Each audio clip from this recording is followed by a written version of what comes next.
मिलिए अर्जुन से। इसकी सोच थोड़ी अलग है और यहीं से शुरू होगी एक अनोखी सफर की कहानी। कहानी की शुरुआत होती है एक आम सी दुनिया से।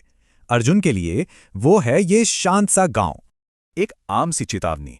और यहीं से कहानी का मेन कॉन्फ्लिक्ट शुरू होता है, यानी अनजाने का डर।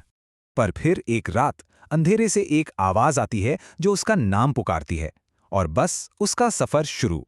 और यहीं एंट्री होती है एक गाइड की, एक ऐसा गाइड जिसके बारे में किसी ने सोचा भी नहीं था।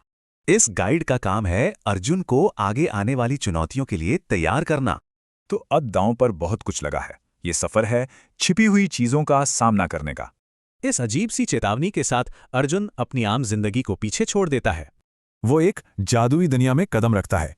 असल में ये उसके अपने मन की ही एक तस्वीर है। और यहीं अपनी ही बनाई चिंताओं की दुनिया में अर्जुन को पहली बार डर लगता है। अब वो गाइड अर्जुन को उसकी पहली बड़ी परीक्षा का सामना करने के लिए चैलेंज करता है।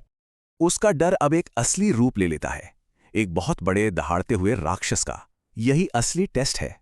लेकिन जैसे ही अर्जुन अपने डर का नाम लेता है, उसे उस पर काबू पाने की ताकत मिल जाती है।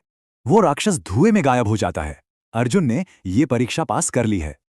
लेकिन कहानी में अभी एक ट्विस्ट बाकी है। सबसे बड़ी चुनौती तो अब आएगी। उसका गाइड अब अपना असली दोहरा रूप दिखाता है।